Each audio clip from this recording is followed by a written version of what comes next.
આહાર નિદ્રા ભયમૈથુનંચ સમાનમેતત પશુભિર નરાણામ. આપણે સૌએ અનુભવ કર્યું છે. આહાર આપણે પણ લઈએ છીએ. 4 વસ્તુ બતાડી. એ 4 વસ્તુને મનુષ્યની સાથે પશુને પણ સરખામણી કરવામાં આવી છે. આહાર આપણે પણ લઈએ છીએ, પશુ પણ લે છે. નિદ્રા શયન આપણે પણ કરીએ છીએ અને પશુ પણ ઊંઘે છે. ભય આપણને પણ ભય લાગે છે, પશુને પણ ભય લાગે છે.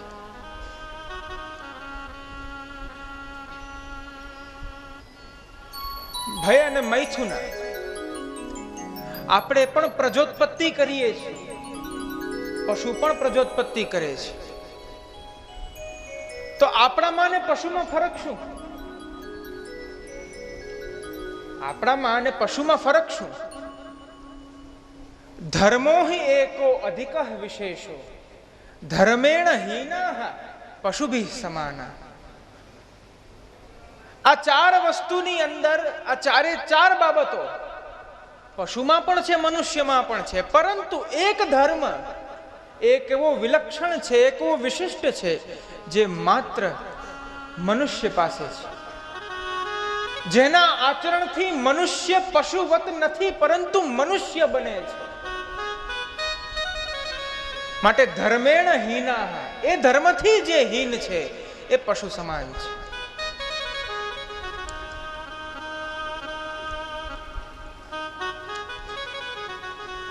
આ ધર્મની વ્યાખ્યા છે. અને ત્યાર પછી એ ધર્મના 10 લક્ષણો બતાવવામાં આવ્યા છે. 10 લક્ષણો જેનું આચરણ આજે આપણે સૌ ભૂલી ગયા છીએ. ધૃતિ ક્ષમા દમોસ્તેયમ શૌચમિન્દ્રિય નિગ્રહ ધ્રિવિદ્યા સત્યમ ક્રોધ દશકમ ધર્મ લક્ષણ. ધૃતિ અર્થાત જે ધારણ કરે છે. આહા, કલિકાલના જીવનું સામર્થ્ય નથી કે એ ધર્મને ધારણ કરી શકે.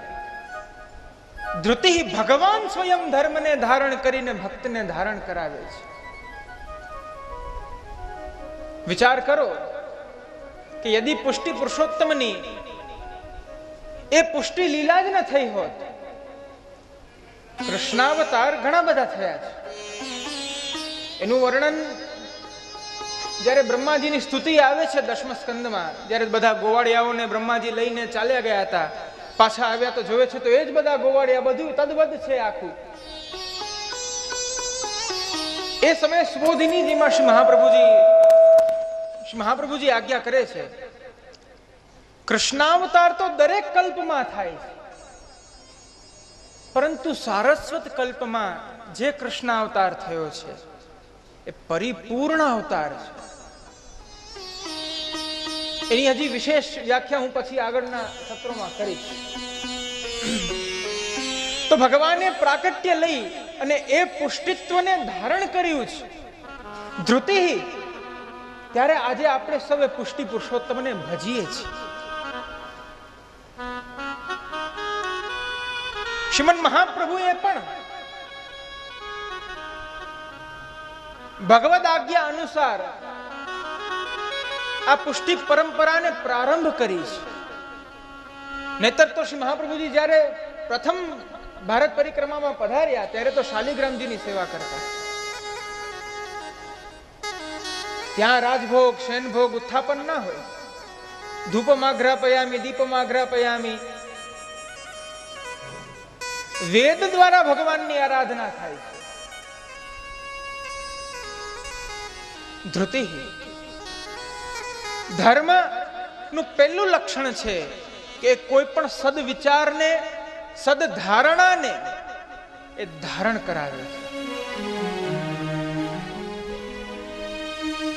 બહુ સામાન્ય દ્રષ્ટાંત આપું. આપ સૌ નાગવદરના દરેક વાલા આત્મીયજનો,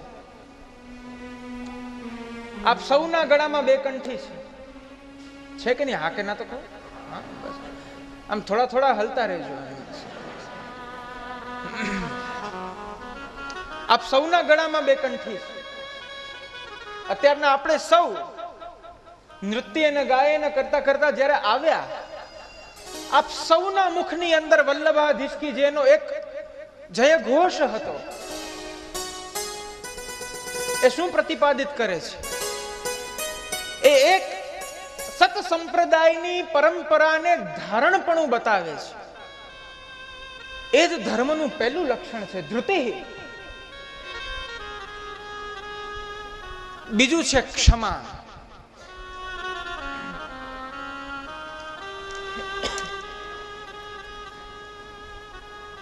ધર્મનું બીજું લક્ષણ ક્ષમા.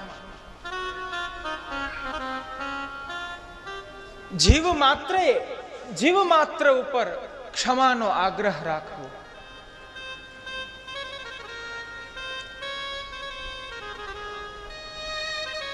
આજના સમયમાં યદ્યપિ એ બહુ કઠિન છે.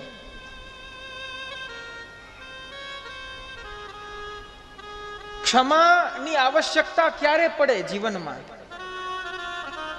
જ્યારે આપણા હૃદયમાં કામ, ક્રોધ, લોભ, મોહ, મત્સર, માયા આદિ ષડ દોષો એ આપણા હૃદયમાં રહે છે.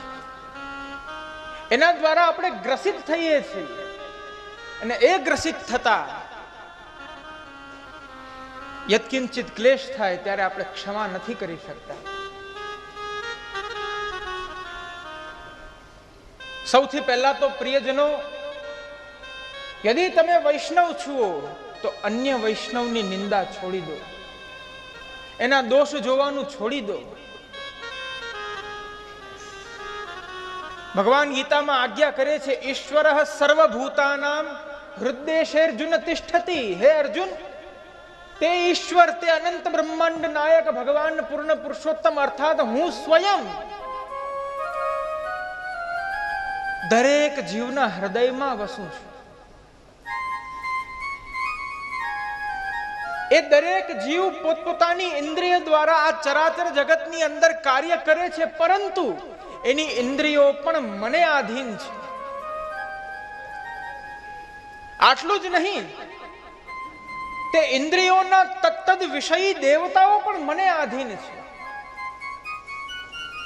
બહુ સરસ આપને પ્રસંગ કહું. ભાગવતમાં 10મ સ્કંદમાં વર્ણન આવે છે.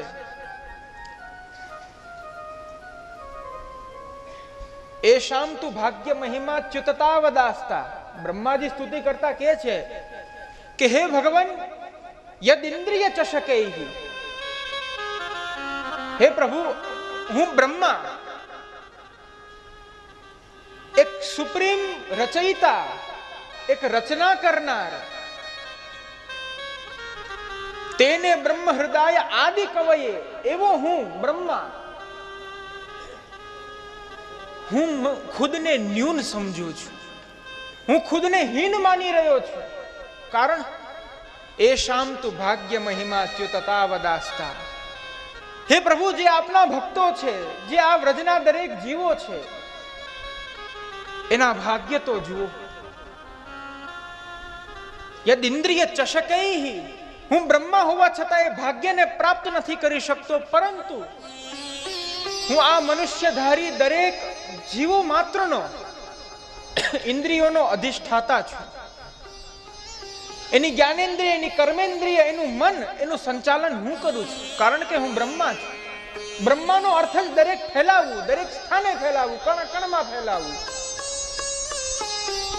માટે હે ભગવાન, હું આવા જે જીવો છે એ જીવોના માધ્યમથી, એમની ઇન્દ્રિયોના માધ્યમથી હું આપના રસનું પાન કરું છું. અર્થાત કે એ જે વ્રજભક્તો છે, એ જે વ્રજના જીવો છે, વ્રજની લતા પતાઓ છે, એ નિત્ય કૃષ્ણ રસરૂપી આપને પ્રાપ્ત કરે છે, પરંતુ હું પ્રાપ્ત નથી કરી શકતો. માટે હું એમની ઇન્દ્રિયોના માધ્યમથી હું આપના રસને પ્રાપ્ત કરું છું. માટે હું બ્રહ્મા હોવા છતાં પણ આપના નિર્ગુણ જીવોની આગળ હું ન્યૂન છું. કોની નિંદા કરશો?